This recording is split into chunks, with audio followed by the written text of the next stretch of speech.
आम पन्ना भारत में गर्मी के एगो स्वादिष्ट आ पौष्टिक घर के बनावल पेय हा। हाइड्रेशन के बनावे राखे खातिर एकरा के रोज सेवन कइल जा सकता, लेकिन दस्त के चलते होखे वाला डिहाइड्रेशन के इलाज खातिर ना दिहल जा सकता। जबकि ओरल रिहाइड्रेशन सॉल्यूशन भा ORS WHO के बनावल पेय हा।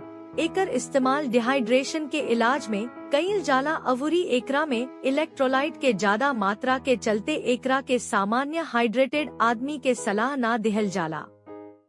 आम पन्ना पोटेशियम आ सोडियम जैसन जरूरी इलेक्ट्रोलाइट्स हाइड्रेशन देला, जवन मांसपेशी के बढ़िया से काम करे में मदद करेला।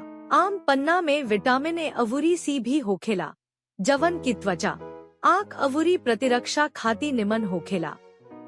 जबकि ORS सोडियम अवूरी पोटेशियम जैसन तरल पदार्थ अवूरी इलेक्ट्रोलाइट्स के रिस्टोर करे में